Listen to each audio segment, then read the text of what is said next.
Hello student, कैसे हैं आप। नेक्सस एजुकेशन पॉइंट में आपका स्वागत है। हम हाजिर एक नई वीडियो के साथ। आज हम बात करेंगे BA programme third year semester 6 political science understanding globalisation.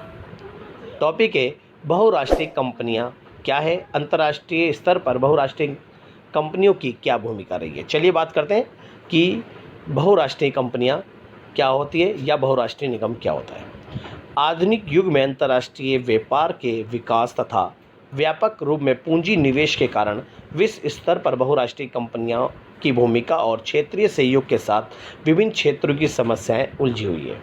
अगर आज मैं बात करूं, आज आधुनिक युग में वैश्वीकरण के दौर में एक कंपनी यानी एक देश की कंपनी अपनी शाखाएं विश्व के अन्य देशों में खोल रही हैं। यानी एक कंपनी का विश्व के अन्य देशों की कंपनियों के साथ गठजोड़ बहुराष्ट्रीय कंपनियां कहलाता है। यानी जब एक देश अपनी कंपनी खोलता है और वो दूसरे देशों में भी अपनी शाखाएं या अपनी कंपनी स्थापित कर रहा है, तो ऐसे विश्व के सारे अनेक देश हैं जो विश्व के सारे देशों में अपनी कंपनियां स्थापित करे हुए हैं। ये सारी कंपनियों का एक अपना एक गठजोड़ होता है। बहुत सारी कंपनियां ऐसी हैं जो 2 या 3 देशों के साथ मिलकर या कंपनियों के साथ मिलकर द्विपक्षीय बहुपक्षीय समझौते के आधार पर स्थापित हो रही है। यानी एक कंपनी जो एक देश के साथ साथ विश्व के अन्य देशों में स्थापित हुई है उसे बहुराष्ट्रीय कंपनियां कहते हैं। वर्तमान समय में अमीर और गरीब की खाई को कम करने के लिए विकासशील देशों में व्यापार और पूंजी निवेश एक महत्वपूर्ण समस्या है। इस प्रकार के पूंजी निवेश से गरीब और अमीर दोनों के देश विश्व स्तर पर लाभान्वित हो सकते हैं, क्योंकि आधुनिक युग में भूमंडलीकरण और वैश्वीकरण ने परस्पर निर्भरता की भावना को जन्म दिया है।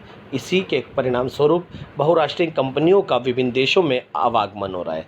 आज विश्व बहुराष्ट्रीय कंपनियां विश्व के अन्य देशों में अपने कंपनियों को स्थापित कर रही है, जिससे वहाँ पर प्रतियोगिता को बढ़ावा मिला है। इसके साथ साथ वहाँ पर सस्ती व कुशल वस्तुएं तो प्राप्त हुई है और अपनी सांस्कृतिक और परंपराओं को उन्होंने वहाँ पर स्थापित किया। इसके साथ साथ एक देश के अंदर जो कंपनियाँ स्थापित है उनकी आत्मनिर्भरता समाप्त होती जा रही है।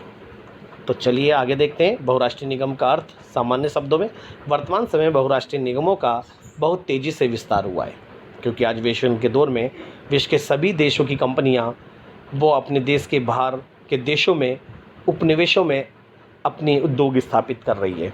तो आज वर्तमान में बहुराष्ट्रीय कंपनियां या बहुराष्ट्रीय निगमों का जो विस्तार है वो तेज़ी से हो रहा है। बहुराष्ट्रीय निगमों यानी बहुराष्ट्रीय कंपनियों से हमारा तात्पर्य ये है कि जो कंपनियां या निगम मूल रूप से एक देश में स्थापित होकर अन्य देशों में अपनी शाखाएँ खोलते हैं और वस्तुओं का निर्माण और व्यापार करते हैं, तो बहुराष्ट्रीय निगम कहलाते हैं। जैसे कोका कोला, पेप्सी, कोलगेट आदि बहुराष्ट्रीय कंपनियां होती हैं। अब बात करते हैं भूमंडलीकरण और बहुराष्ट्रीय निगम या कंपनियों का बदलता स्वरूप। तो आज हम बहुराष्ट्रीय कंपनियां या निगमों का कैसे स्वरूप बदलता जा रहा है उसके बारे में बात करेंगे। बहुराष्ट्रीय निगमों का तेज़ी से विकास भूमंडलीकरण के कारण हुआ है और कुछ विचारकों का मानना है कि इनके द्वारा व्यक्तियों को सस्ती व कुशल वस्तुएं प्राप्त हुई हैं। ये तो बात फैक्ट है, क्योंकि आज बहुराष्ट्रीय कंपनियां स्थापित होने से एक वस्तु को बनाने के लिए बहुत सारी कंपनियां स्थापित है और सभी कंपनियां अपनी अपनी टेक्नोलॉजी के माध्यम से वस्तुएं बना रही है और वो चाहती है कि हमारी वस्तुएं बिके, इसलिए वो सस्ती व कुशल वस्तुएं जनता तक पहुँचा रही हैं, जिससे आम जनता को इसका लाभ हो रहा है। इससे देश का आर्थिक और सामाजिक विकास होता है। इस प्रकार वर्तमान समय में भूमंडलीकरण के कारण विश्व में स्थित विभिन्न देशों का तीव्र विकास भी हुआ है और इनकी अर्थव्यवस्थाओं का अन्य देशों की अर्थव्यवस्थाओं में तेज़ी से विस्तार हुआ है और हर देश प्रौद्योगिकी के क्षेत्र में विकसित होता जा रहा है। बहुराष्ट्रीय निगम या बहुराष्ट्रीय कंपनियों की भूमिका क्या है। पहली भूमिका या निगमों की भूमिका, यानी आ जाए बहुराष्ट्रीय कंपनी या निगमों की भूमिका।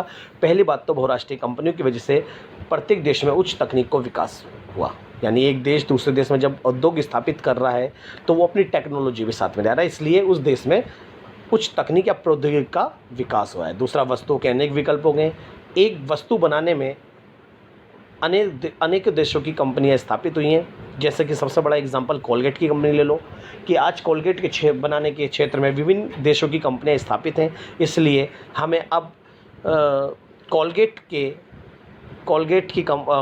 क्षेत्र में अनेक वस्तुएं अनेक विकल्पों में स्थापित हुए हैं और हम आज कोई सी भी कंपनी का हम कोलगेट इस्तेमाल कर सकते हैं।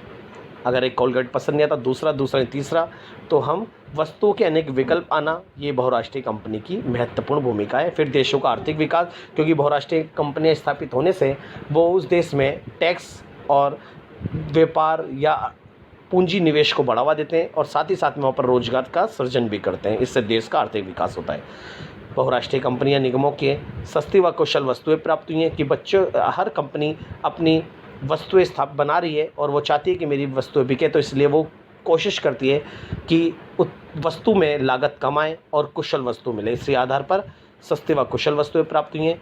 बहुराष्ट्रीय कंपनियां आने से रोजगार को बढ़ावा मिला है। यहाँ पर रोजगार में वृद्धि हुई है, वित्तीय प्रवाह को बढ़ावा मिला है। लोगों ने यहाँ पर पूंजी निवेश करके उस देश में अपनी निवेश यानी पूंजी को फैलाया है। वस्तुओं के आयात व निर्यात को बढ़ावा मिला है। यहाँ से वस्तुएं बनी भी जा रही है और वहाँ से कच्चा माल आ रहा है, कभी वस्तु आना जाना लगा हुआ है, मतलब वस्तुओं के आयात निर्यात को बढ़ावा मिला। प्रतियोगिता को मिला, क्योंकि आज बड़ी बड़ी कंपनियां स्थापित होकर अपनी वस्तु अपने माल को बेचने के लिए वो प्रतियोगी प्रधान अर्थव्यवस्था स्थापित करे हुए हैं। यहाँ पर प्रतियोगिता को बढ़ावा मिल रहा है, इसलिए वो नई नई प्रतियोगिता में नए नए ऑफर निकालते हैं, जिससे जनता उससे लाभान्वित होकर यानी उनको लाभ मिलकर वो उस वस्तुओं को खरीदे, इसलिए प्रतियोगिता को बढ़ावा मिल रहा है। बहुराष्ट्रीय निगम या कंपनियों की आलोचना पहले तो अन्य देशों का शोषण करते हैं, सिर्फ अपने लाभ को ही देखते हैं। लघु कुटीर उद्योग नष्ट हो जाते हैं। बड़ी बड़ी कंपनियां स्थापित होने से छोटी छोटी कंपनियां जो होती है उस देश की वो नष्ट हो जाती है। प्रतियोगिता में छोटे उद्योग पिछड़ जाते हैं। हाथ के कारीगर ठप हो जाते हैं, क्योंकि अब बड़ी बड़ी कंपनी आने से, बड़ी बड़ी मशीनें लगने से शिक्षित और टेक्निकल मजदूरों की आवश्यकता होती है, जिसके कारण अशिक्षित और हाथ से काम करने वाले जो मजदूर होते हैं वो काम छूट जाने के कारण उनमें गरीबी बेरोजगारी को बढ़ावा मिलता है और गरीबी बेरोजगारी को बढ़ावा मिलता है। इस तरह से ये बहुराष्ट्रीय कंपनी की भूमिका है या बहुराष्ट्रीय निगमों की, तो आप इसको बहुत अच्छे से कर लीजिएगा। एक परराष्ट्रीय निगम के साथ जुड़कर आता है। तो अगर आपको हमारी वीडियो अच्छी लगी तो हमारे चैनल को सब्सक्राइब करें, लाइक कमेंट शेयर करना ना भूलें।